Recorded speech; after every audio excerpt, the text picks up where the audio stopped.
सबसे पहले तो सुतोद के अंदर वीर तेजाजी महाराज की 51 फीट ऊंची प्रतिमा और धर्मशाला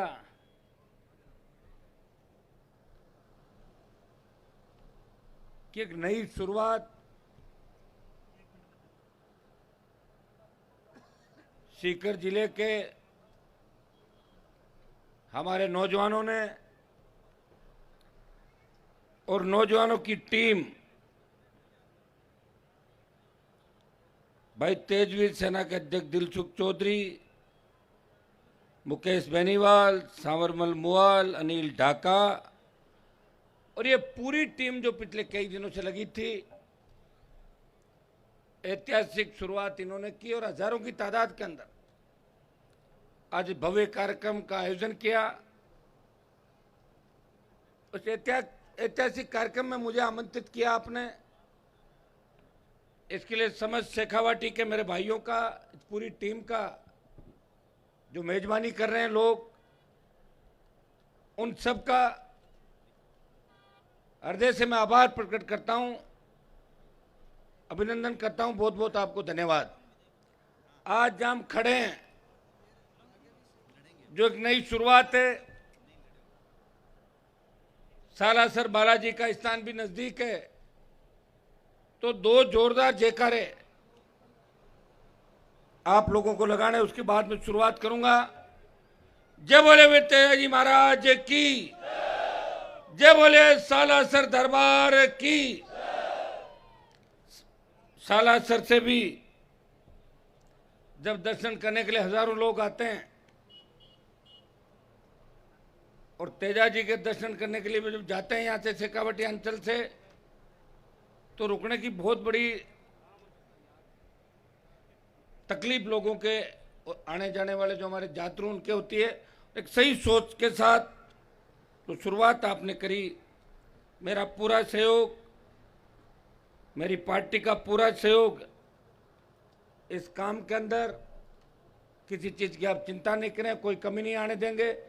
बस आपस में इतना ध्यान रखें कि जो 1 रुपया दे, 1 लाख रुपया दे, उन सब का सम्मान हो। किसी को ऐसा नहीं लगे कि वो आहत हुआ है, उसने कम पैसा दिया, क्योंकि एक एक पैसे से ही शुरुआतें होती, किसी एक का काम नहीं होता, ये समाज का काम होता है।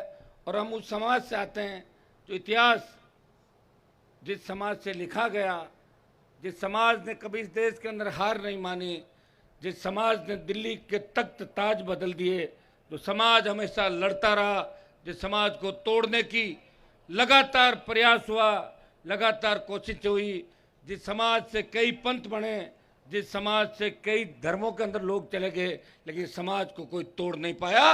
और आज भी इस देश के अंदर छाती तान के अगर कोई खड़े हैं इस भारत माता की रखवाली करने के लिए, अगर आज भी सबसे ज़्यादा तादाद के अंदर कोई शहादत देता है, तो मुझे कारगिल के युद्ध के अंदर शहादत के वो दिन याद है जब मैं यूनिवर्सिटी प्रेसिडेंट हुआ करता था। उसके बाद 1999 की बात है।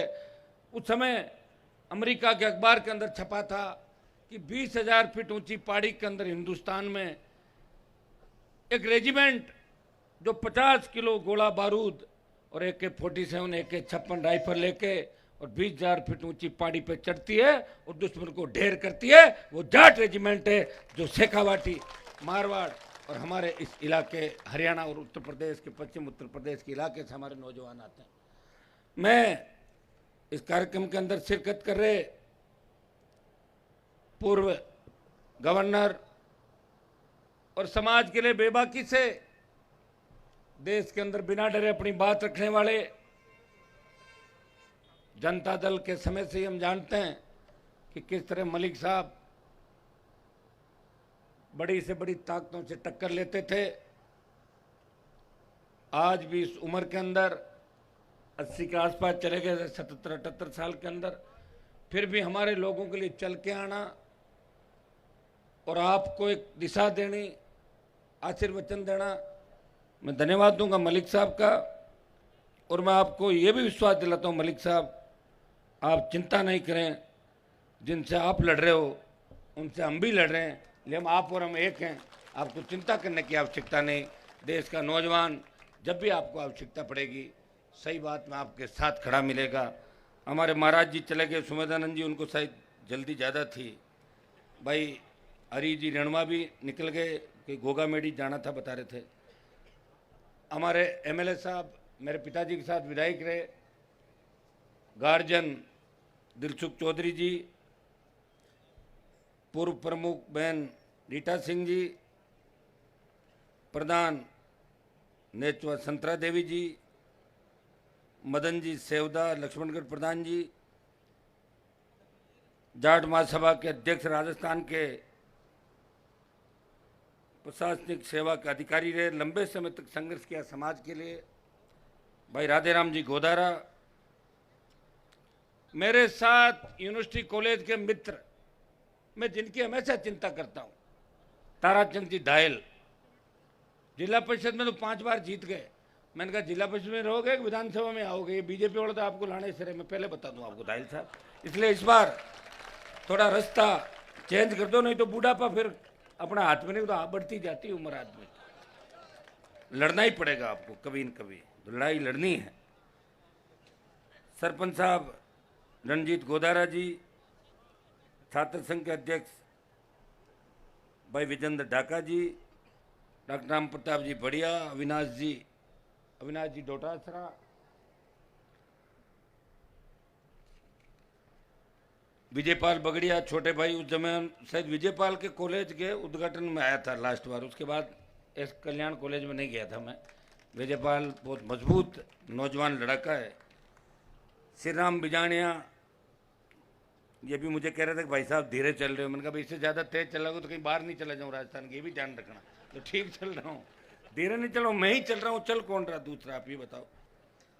जिला अध्यक्ष महेंद्र डोरवाल जी, भाई हमारा एलपी के स्वच्छता अभियान के संयोजक विकास पचार, मुकुल खिचड़, राजस्थान यूनिवर्सिटी के हमारे नेता छोटे भाई, छात्र संघ चुनाव कराने के लिए पूरी टीम अभी जी जान से लगी हुई है।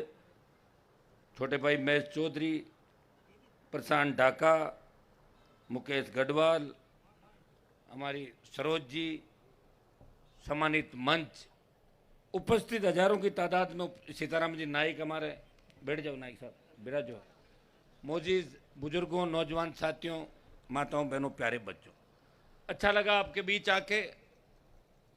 और जो कल्पना हमने 20 साल पहले की, 15 साल पहले की, कि जब तक एक जयकारे के साथ हम खड़े नहीं होंगे, जब तक एक जयकारा हमारा नहीं होगा, तब तक सत्ता पे हमारा कब्जा नहीं हो सकता। ये राधेराम जी और हम पहले कभी मन शेयर करते थे, ये बात उसी समय भी ये कहते थे। और बीच में राधेराम जी थोड़े परेशान हो गए थे कि यार जग नहीं रहे लोग। मैंने कहा समय लगेगा राधेराम जी। यहाँ तो इस देश और प्रदेश के अंदर क्या हुआ कि पहले अंग्रेजों ने राज किया, बाद में जागीरदारों का राज, अकाल का साया और नेताओं का धोखा। लोग इतने परेशान हैं कि जो भी जाएगा उस पर विश्वास करेंगे। मुझे याद है सीकर के अंदर जब मैं रैली कर रहा था, तो मैं जब मारवाड़ से आया तो शेखावाटी के अंदर एक बात चली। जवान तो हमेशा कहते थे कि हनुमान जी कोई दिक्कत नहीं, आप कभी भी आ जाओ, लेकिन कई लोगों ने कहा कि शेखावाटी में कोई इंतजार नहीं करेगा हनुमान जी आपका। तो मैंने कहा ठीक है। फिर मैं कई बार 7-8 बजे के प्रोग्राम होते थे तो मैं कहता भाई अगले प्रोग्राम पोस्टपोन कर दो, लेट हो गए। अब लेट तो हो जाते हैं, आपको पता लेट तो मेरे साथ जुड़ा हुआ है। मेरी शादी भी लेट हुई थी, आपको ध्यान है इस चीज़ का। तो मैं लेट हो जाता हूँ, चल क्या करूँ बताओ मुझे। चलते चलते चलते चलते इतना प्यार करते हैं बच्चे, सड़कों पे गांव के अंदर फोटो नहीं खिंचाओ तो नाराज, अगर किसी को साथ नहीं बिठाओ सेल्फी लो तो नाराज। लेट हो जाता हूँ। तो जब मैं सीकर के अंदर आया था तो सीकर में लक्ष्मणगढ़ इलाके के अंदर में था, और वहाँ पे 7 बजे बाद कहता साहब 9 बजे तक आ जाओ, आप 11 बजे तक आ जाओ, 1 बजे तक आ जाओ, 2 बजे तक आ जाओ। और 3-3 बजे तक शेखावाटी के किसानों ने, माताओं ने और जवानों ने हनुमान बेनीवाल को मजबूती दी। और एक बात उस समय माताओं ने कही थी, किसानों ने कहा था कि हनुमान भाया थारे सागे चाल छा, लेकिन धोखो मत दीजिए माना। क्योंकि बार बार धोखा खाया और उसी का परिणाम हुआ कि बड़ी संख्या के अंदर होते हुए भी हम सत्ता पे कब्जा नहीं कर सके। उत्तर प्रदेश हमारे हाथ में आया था, देश के सर्वोच्च पद में हम बैठे, हरियाणा हाथ में आया, दिल्ली भी आई, लेकिन राजस्थान की सत्ता के शिखर पे आप कभी नहीं बैठे। सिर्फ वोट डालने का काम किया या रैलियों के अंदर भीड़ जुटाने का काम किया। यही काम लगातार 70 साल से चल रहा है। भाइयों, इतना ही विश्वास दिला सकता हूं कि सत्ता 2003 से लेकर पिछले 20 साल के अंदर सत्ता मेरे पीछे पीछे घूमती रही और मैं आगे आगे चलता रहा। जब इच्छा हो सरकार में शामिल हो सकता हूं, चाहूं तो दिल्ली की सरकार में, चाहूं तो स्टेट की सरकार में। लेकिन हनुमान बेनीवाल ने एक प्रण लिया था, मैंने वचन दिया था राजस्थान के किसानों जवानों को, जब भी आपको मेरी आवश्यकता होगी, हनुमान बेनीवाल की आरएलपी पार्टी जो जय जवान जय किसान के नारे के साथ बनी थी, जिसका गठन कर्ज मुक्त किसान, जवान को रोजगार, मजबूत लोकायुक्त, अपराध मुक्त भय मुक्त राजस्थान के नारे के साथ हुआ था। जब देश का किसान तकलीफ के अंदर था, तब हरियाणा उत्तर प्रदेश के किसान नेताओं ने कहा, हनुमान जी, हमारे सारे सांसद भारतीय जनता पार्टी में अगर एक व्यक्ति को उम्मीद की किरण किसी में दिखती है तो देश का एकमात्र सांसद हनुमान बेनीवाल है, जो एक यूनिवर्सिटी से चल के किसान का बेटा यहाँ तक पहुंचा है। अगर आप इस NH 8 को जाम कर दो, जयपुर दिल्ली के राजमार्ग को, तो हमें बहुत बड़ी ऊर्जा मिलेगी।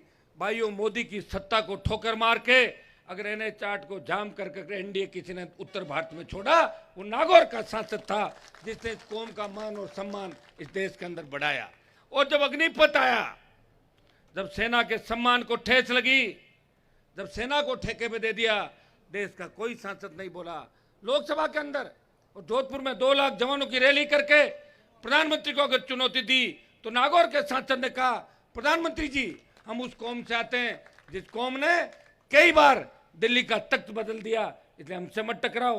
और ये उसी का परिणाम था कि 25% अग्निवीरों को पहले कहते थे हम भर्ती करेंगे, बाकी वापस जाएंगे, और हम यह कह रहे थे कि अग्निवीर की ट्रेनिंग ले हुआ अगर 75% वापस आएगा, वो अलगाववाद पैदा करेगा देश के अंदर। वो पैरामिलिट्री फोर्स जहाँ अंदरूनी हिंसा के लिए रहती है, वो पैरामिलिट्री फोर्स मिलिट्री की ट्रेनिंग के आदमी के सामने टिक नहीं पाएगी। भाइयों, इस दबाव का परिणाम ये हुआ कि 50% पे आ गए, कि 50% को वहीं शिफ्ट कर देंगे। मैं आपको विश्वास दिलाता हूँ, एक हुंकार आप भरोगे और 2 लाख की संख्या में दिल्ली की तरफ चलोगे, तो जिस तरह प्रधानमंत्री ने 3 कृषि बिल वापस लिए, अग्निपथ भी वापस लेना पड़ेगा। ये मैं आपको विश्वास दिलाता हूँ। और ये लड़ाई कोई नहीं लड़ सकता। लड़ाई लड़ने के लिए इस मंच पे बैठे लोग ही आपको नजर आएंगे।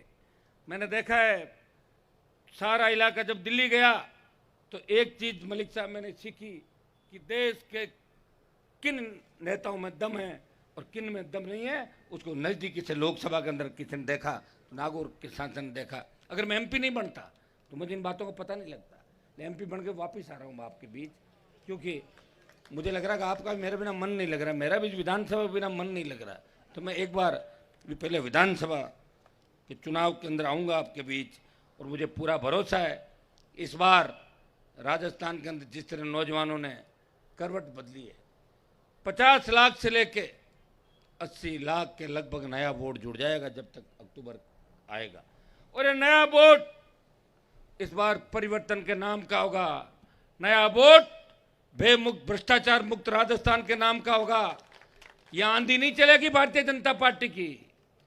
पहले जिस तरह लोग पहले ही तय कर लेते थे कि इस बार इस पार्टी को मारना है और इस बार इस पार्टी को मारना है, ये भाइयों आंधी 18 में नहीं चली थी, लेकिन 18 के अंदर हनुमान बेनीवाल ने आप सबकी चिंता करी थी। मैंने कहा मेरी वजह से कोई मेरा व्यक्ति हार गया तो मुझे लोग कहेंगे कि एक हनुमान आया था जिसने पार्टी बनाई और नाश कर दिया, इसलिए मैंने आप सबकी चिंता की और मैंने मेरी पार्टी की और मेरी कुर्बानी दी। लेकिन 23 के अंदर अब ये कुर्बानी राजस्थान के लिए जाएगी। अब ये कुर्बानी इस राजस्थान को बचाने के लिए देंगे। इसलिए इस बार राष्ट्रीय लोकतांत्रिक पार्टी तमाम सीटों पर राजस्थान से चुनाव लड़ेगी, यहाँ से भी चुनाव लड़ेगी। ये घोषणा आपके बीच करके जा रहा हूँ, क्योंकि पार्टी कोई सजाने के लिए थोड़ी बनाई है, तो चुनाव लड़ने के लिए बनाई है। शुरुआत थी, हो गई मदद कहीं किसी की, कहीं किसी की, चलता रहता है। हम भी मदद से यहाँ तक पहुँचे, कभी किसी ने मदद की, कभी किसी ने की। लेकिन अब आवश्यकता है हमें ऐसे राजस्थान के निर्माण की कि हमारी बहन बेटियां रात को सड़क पर निकले, मजा ले कोई सामने देख ले, वो इस तरह निकले रात को 12 बजे जैसे घर के आंगन के अंदर खेल रही हो। एक अपराध मुक्त राजस्थान हो, बेमुक्त भ्रष्टाचार मुक्त राजस्थान हो। आज बेरोजगार से तंग आके जिस तरह नशे का कारोबार राजस्थान के अंदर फैल रहा है, पहले तो हरियाणा की दारू गुजरात जाती थी, तब सिर्फ शराब का कारोबार ही था। अब नए नए नशे आ गए, एमडी, इसमें पता नहीं कौन कौन से नशे हो गए, और ये नौजवानों को पता ही नहीं चलता। मैं तो कई जगह देखता हूँ, एक जगह मैं गया, हमारी गाड़ियाँ जा रही थी और एक गाड़ी वाला इस तरह पलटी खाई उसने, तो जाके देखा बच गया भगवान की कृपा से। तो उसको लाए, पता क्या क्या करके चला रहा था, बोले साहब इसने एमडी का सेवन कर रखा था। एमडी का सेवन करने को पता नहीं चलता, वो 200 की स्पीड से चलता है, तो अगले को मार देता है और खुद मरता है। तो हमें इसको रोकना होगा। कैसे रुकेगा? जवानों के पास कोई काम नहीं, बेरोजगारी, 4 लाख खाली पद, बेरोजगारी भत्ते की बात करो, कौन सा बेरोजगारी भत्ता मिला मुझे बताओ आप। ये जो गठबंधन की सरकारें राजस्थान में रही, ये 25 साल जो आपने देखे, कोई एक पार्टी दोषी नहीं है। दोनों पार्टियां के साथ वो प्रमुख लोग, सत्ता जिनके हाथ में रही, अगर वो चाहते योजनाएं लागू हो जाती है, और नहीं चाहते तो आप सारा काम देख रहे हो कैसे चल रहा है राजस्थान के अंदर। और भाइयों, अब तो अपन हर चीज में मांग करते हैं कि सीबीआई जांच करो, सीबीआई जांच करो, ईडी की जांच करो। अब तो सीबीआई और ईडी का दुरुपयोग कैसे हो रहा है देश के अंदर, आपने देखा होगा। किस तरह सीबीआई का नोटिस भेज के जो पार्टी बदल ले और बीजेपी ज्वाइन कर ले, वो तो एकदम सही, उसको क्लीन चिट, और बीजेपी में नहीं है वो ईडी और सीबीआई उसको लेके जाएगी। ये देश के अंदर परंपरा बन गई, और ये दुरुपयोग को इन्होंने नहीं किया, पहले की सरकारों ने भी इस चीज का दुरुपयोग किया था। ये परंपरा चली देश के अंदर, इसलिए हमारे यहाँ माफिया पनप गया, बजरी माफिया, जिसकी जेब में कांग्रेस और भारतीय जनता पार्टी दोनों चली। वो बजरी माफिया जो सरकारों से बड़ा हो गया, जो समानांतर सरकार चला रहा है, इस तरह इनको कौन ठीक करेगा बताओ मुझे। एक व्यक्ति लड़ाई लड़ रहा है, प्रयास कर रहा है, और उसको आप मजबूती दें, यह सही है कि मारवाड़ जहां से अब आपका इलाका, ये शेखावाटी का इलाका है, आगे आप चलोगे तो लाडनू डीडवाना से लेके जब जैतारण जालोर तक जाएंगे तो नागौर, जोधपुर, बाड़मेर, जालोर, पाली, सिरोही, जैसलमेर के जो जिले हैं, मैं आपको इतना ही विश्वास दिला सकता हूं कि मैं शेखावाटी, गंगानगर, हनुमानगढ़, बीकानेर, अजमेर, भीलवाड़ा, बल्लभनगर तक जहां भी आरएलपी पार्टी ने अपनी लड़ाई लड़ी, मजबूती दिखाई, मैं आप सबकी मजबूती अलग रखता हूं। मुझे पता आप बहुत मजबूत हो, लेकिन अकेले मारवाड़ से जहां 43 सीट है, यह शेखावाटी अंचल है, यहां भी आपने आरएलपी को पिछली बार जब नई पार्टी थी, नीम का थाना और सिक्कर के अंदर 30,000 वोट डाले थे। यहां मैंने चुनाव नहीं लड़ाया था, आपको भी पता क्यों नहीं लड़ाया था। लेकिन मारवाड़ की जो 43 सीट है, उसके अंदर 40 सीट पे आरएलपी 1 नंबर और 2 नंबर पर रहेगी। भाइयों, अगर शेखावाटी के अंदर आप मजबूती दोगे, बीकानेर डिवीजन में मजबूती दोगे, तो वो दिन दूर नहीं जब राजस्थान की सत्ता पर आपका कब्जा होगा। और सत्ता पे कब्जा कौन करवाता है? आप लोग, मतदाता जब मत डालता है। ये हनुमान बेनीवाल कैसे बना? वोट से बना। जो लोग नागौर के अंदर अपने घर से फरमान जारी करते थे, उन सबको घर बिठा दिया, घर भी बिठा दिया, और घर बैठने के बाद जब आए कि प्लीज बेटे को जिता दो, प्लीज, कोई मामा जी कह रहा, कोई चाचा जी कह रहा, जिता दिया। ये तो आदत है मेरी, मेरे से कोई मदद मांगना आता तो मजा आता मुझे मदद करने के अंदर, लेकिन उनका फरमान वहीं रह गया। जो अपने नाम से, जो घरानों के नाम से राजनीति करते थे, जो वंशवाद के नाम से राजनीति राजस्थान में करते थे, जो कौम को जगह जगह ले जाके बेचते थे, उनको घर बिठा दिया। इसके अंदर हनुमान बेनीवाल का बलिदान 20 साल का है, कोई छोटा सा योग वो नहीं रहा। किस तरह परिस्थितियों से लड़ा, किस तरह प्रदेश के आकाओं से, मुख्यमंत्रियों से लड़ा, किस तरह देश के प्रधानमंत्री और गृह मंत्री से लड़ा, और किस तरह पार्टी बना के। भाइयों, जब नई पार्टियों की एक दिन सूची आई कि नई पार्टियों में चंदा आ रहा है, उनकी फाइल मंगाई प्रधानमंत्री ने, लेकिन आरएलपी का नाम नहीं था उसके अंदर। आपको खुश होना चाहिए कि आपके नेता के पास कुछ भी नहीं। कोई कहता ईडी वाले आ जाएंगे, तो मैंने कहा 4 पैंट शर्ट है, जूते ले जाएंगे ईडी वाले, वापस दे, क्या करेंगे ईडी वाला हमारा। ये मलिक साहब को परेशान किया था ना, क्या हो गया, लोग पहुंच गए थे, कुछ नहीं होता ईडी सीबीआई गए तो काम 20-25 साल पहले हो चुके। लेकिन आप मजबूती दें, ताकत दें। और वीर तेजाजी महाराज ने जिस तरह वचन के खातिर अपने प्राण न्योछावर किए। ये आपने इतिहास के अंदर सारी बात बताई, अभी सारी नृत्य के माध्यम से बताई। मैं इतना ही विश्वास आपको दिलाता हूँ, मैंने अभी 28 की बात नहीं करी है, 13 के बाद 18, 18 के बाद 23 के अंदर अगर आपने मुझे मजबूती दी तो निश्चित रूप से राजस्थान की तस्वीर और तकदीर बदल जाएगी। राजस्थान के अंदर इस तरह नौजवान जो गैंगवार की घटनाएं राजस्थान में हुई, जहाँ हमारे अंचल के कई किसान के बेटों को हमने खो दिया, शेखावाटी के, नागौर के, वो क्या कारण रहे? सरकारी संरक्षण रहा अपराधियों को, सरकार संरक्षण देती थी। उस वक्त एक ही व्यक्ति आपके लिए सड़क पे खड़ा रहता था, जान हथेली पे रख के, वो नागौर का सांसद था, पहले भी खड़ा था, आज भी खड़ा है, जो अकेला था, एक से कुनबा बढ़ाया, सांसद बना, 3 विधायक, 5 प्रधान और एक म्यूनसिपलिटी का चेयरमैन भी आप लोगों ने बनाया। मैं इतना ही विश्वास आपको दिलाता हूँ, राजनीति के अंदर सत्ता जब तक हाथ में नहीं होती तब तक आप बात कर सकते हो, सत्ता हाथ में जब आएगी, जब आप लोग तय कर लोगे कि हमें इस बार सत्ता पे कब्जा करना है। भाइयों, हर क्रांति का नायक नौजवान था। तांत्या टोपे मंगल पांडे से लेके भगत सिंह तक चलेंगे तो हर जगह नौजवानों ने क्रांति का नेतृत्व किया और भगत सिंह की ललकार ने अंग्रेजों को भगा दिया। हमारे पास सबसे बड़ी ताकत जवानों की है और राधे राम जी ने बताया कि जवान अगर साथ है तो हमारी हाँ में हाँ है, तो बुजुर्ग भी अपने साथ हो जाएंगे। वैसे बुजुर्ग कोई होता ही नहीं मलिक साहब, मैं तो बुजुर्ग किसी को नहीं मानता, क्योंकि वसुंधरा जी 70 साल की खुद अभी कह रहे हम जवान हैं सारे, तो फिर बुजुर्ग कौन हो? बुजुर्ग नहीं, बुजुर्ग का मुझे लग रहा है कि ये शब्द ही हटाना पड़ेगा, सारे ही जवान हैं। और ये भी सही है, राजा राम जी ने कहा कि आदमी बुढ़ा होता ही नहीं, अभी कहा था आपने, सही बात है। घोड़ा और आदमी, उसका मन हमेशा मजबूत होता है और मन हमेशा जवान होता है।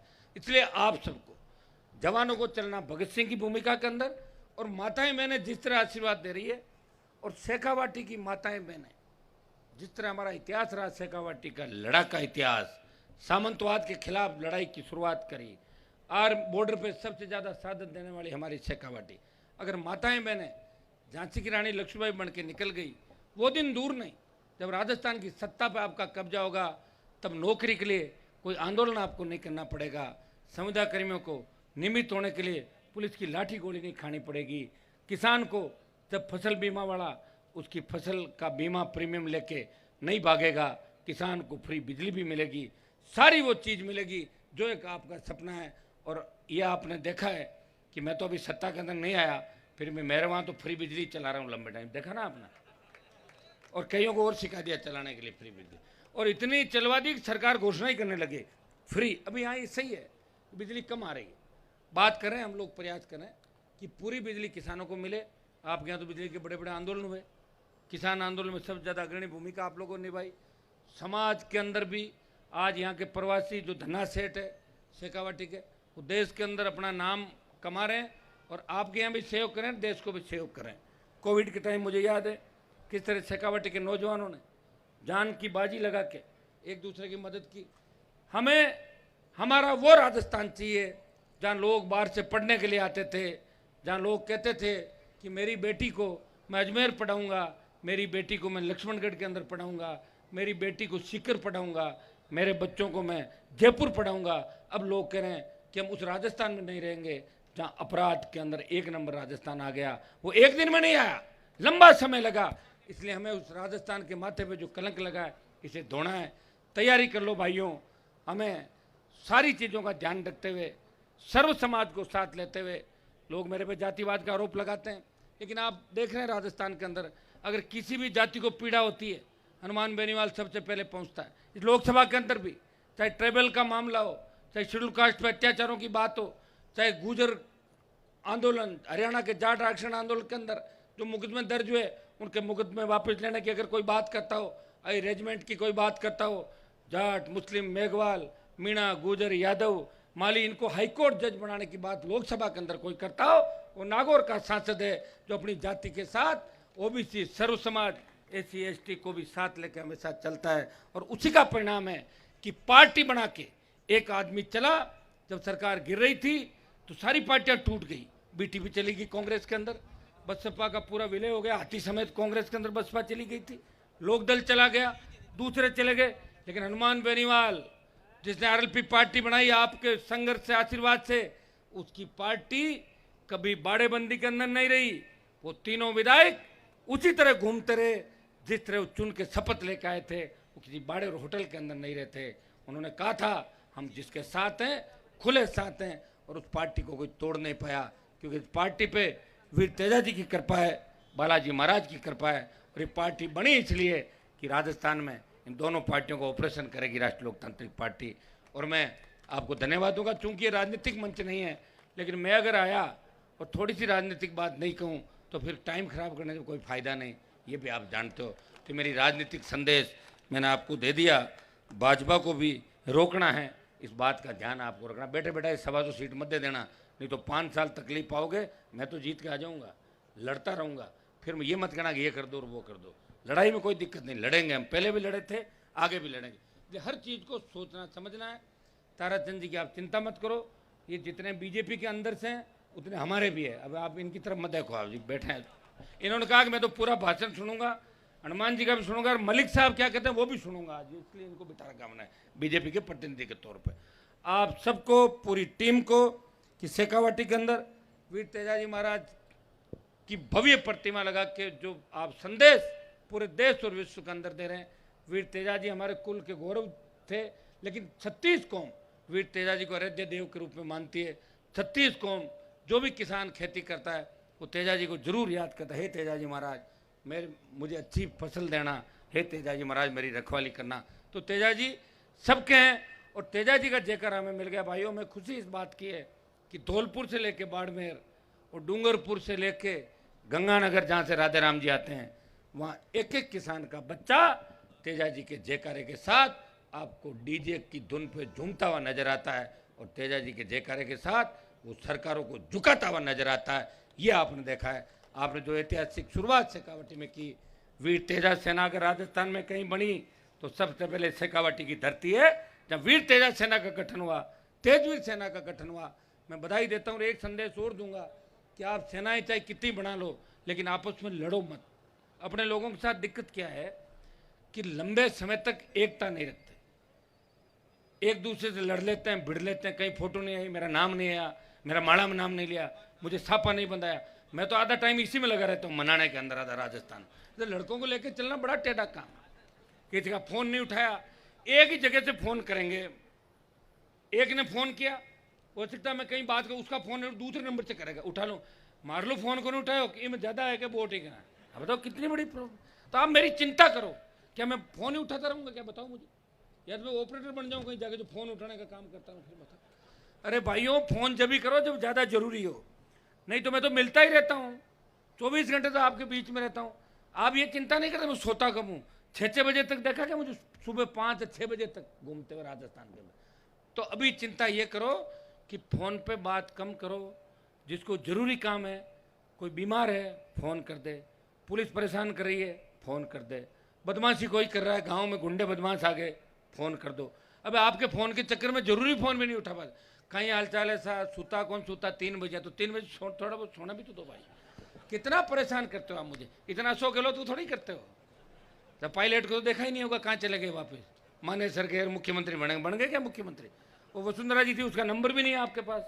तो मैं हूँ, हर समय हर जगह काम लेते हो।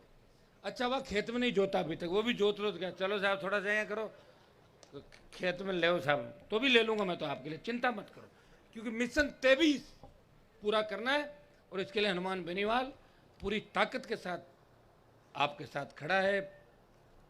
मैं विश्वास दिलाता हूँ, धोखा नहीं दूंगा। एक बार अग्निपथ के लिए जरूर दिल्ली की ओर मूवमेंट होगा, अपना बड़ा मूवमेंट। वो जरूरी है कि नहीं है? सेना को तो बचाना है, कौन बचाएगा? कोई नहीं बचा पाएगा, है ही नहीं कोई दूसरा। हमें, बाकी पार्टी को तो चिंता है वोट की, और हमें चिंता है इस राजस्थान की और देश की। देश की चिंता भी हमारे को ही करनी होगी, क्योंकि जब जब पहले हरियाणा उत्तर प्रदेश के लोग, जब मलिक साहब हम स्कूलों में पढ़ते थे, जब सुनते थे, मेरे फादर जनता दल से आते थे, हमें पता आपका पुराना सारा।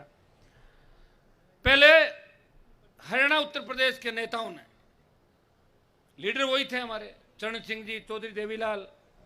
हमारे राजस्थान के नेता तो कोटपुतली के आगे जाते जाते वापिस आ जाते थे, तो डर लगता था उनको। अब देखो सारा आपके पास आ गया, यूपी हरियाणा के सारे नेता बीजेपी के अंदर चले गए। और तो और मुझे तो शर्म आती है कि जिस खट्टर सरकार ने 50 जाट के बच्चों को गोलियों से भूना, उसे अगर समर्थन किसी ने दिया तो हमारे समाज के ही उप मुख्यमंत्री बनकर सपोर्ट कर दिया। अरे उप मुख्यमंत्री अगर बनना होता तो फिर हुड्डा जी को सीएम बना देता। उप तो रहना था आपको, पूरा तो नहीं बन रहे थे। और क्या होता उप, बताओ मुझे। मैं तो उप को नहीं मानता। मुझे उप बनना होता तो 5 साल पहले ही बन जाता उप के लिए तो तैयार ही है। उप का मतलब तो समझते हो, मुख्यमंत्री पत्नी पति और उप मुख्यमंत्री उसकी पत्नी, ये होता है उप का मतलब। तो बाकी बात मलिक साहब आपको बता देंगे। मैं तो एक ही विश्वास आपको दिलाता हूं कि जो मैं कहता हूं करता हूं, परवाह मैंने आज तक किसी की नहीं। बड़े बड़े दादा अपराधी हमने राजस्थान में देखे, कईयों को ठीक किया, मौका लगा कईयों को ठीक कर देंगे। बड़े बड़े नेता जो बड़ी बड़ी बातें करते थे उनको भी जेल का रास्ता दिखाया कि नहीं दिखाया। थोड़े पीछे चले जाओ, 5 4 7 60 साल, तो ध्यान है आपको सारी बातें।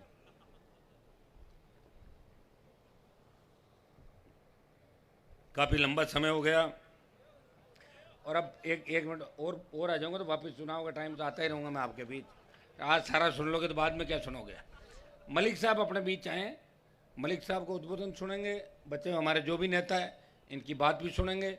अगर मेरी वाणी से किसी को हर्ट हो गया, किसी कांग्रेस बीजेपी के, तो भाइयों इस बात को इस हिसाब से लेना कि हनुमान जी इस प्रदेश की बात कर रहे हैं, वो खुद की चिंता नहीं कर रहे हैं, वो सारे नौजवानों की कर रहे हैं, किसानों की कर रहे हैं, किसान कौम की चिंता कर रहे हैं। बहुत बहुत आपको धन्यवाद। जैन जो शुरुआत आपने करी, मैं विश्वास दिलाता हूँ इस आयोजन समिति को कि हम सब मिलकर, आज कोई व्यक्ति अगर यहाँ बोल रहा है कि नहीं बोल रहा है, मुझे तो मैंने आपको क्या कहा, मेरी तो स्थिति है कि इन बच्चों का अगर कहना नहीं मानूँ ना तो बहुत, मेरे तो जगह जगह तो डांस करवाते, मेरे से देखा नहीं क्या आपने। मैं तो पहले अच्छा होता कि नाचना सीख जाता था, अच्छा डांस तो कर लेता, वो भी नहीं सीखा पहले। अब चुनो नाचो भाई साहब, नहीं नाचो तो नाचो, एक जगह नाचो तो कई जगह हाथ जोड़ के भागना पड़ता है कि यार कि नचवा नहीं दे, नाचने का नंबर आज। अभी कह दिया तो करना पड़ेगा। 11 लाख रुपए पार्टी परिवार से 1 लाख। आपको पता है मेरी पार्टी राजस्थान में पहली पार्टी देश में जिसने 1 रुपए की चंदे की रसीद आज तक नहीं काटी। सारी पार्टियां चंदे से ही चल रही भाई, आप उठा के देखो ना, ऑनलाइन निकालो। तो ये भी अच्छी बात है कि अभी तक तो नहीं किया चंदा, लेकिन आगे हो सकता है। अभी चलेंगे कैसे, चिंता करो। अभी किया नहीं, कोशिश ये करेंगे नहीं करें, लेकिन आवश्यकता पड़े तो आप लोग हमेशा मदद करते ही हो। रैलियों के अंदर आप लाखों की तादाद में खुद के साधनों चाहते हो, छोटी मोटी व्यवस्था मैं करता हूँ मेरी, और इसी का परिणाम है कि आज हमारी जो गूंज है राजस्थान की, आज पूरा देश, यूपी हरियाणा दिल्ली मध्य प्रदेश, आपका जम्मू से लेके हर जो जवान है, किसान अपनी बिरादरी वो एक चीज देखती है कि इस बार राजस्थान के अंदर सत्ता पे कब्जा हमारे लोगों का होगा। ये उम्मीद देश के नौजवानों को है और इस उम्मीद को पूरा हम लोग मिलकर करेंगे। बहुत बहुत आपको धन्यवाद। जय हिंद।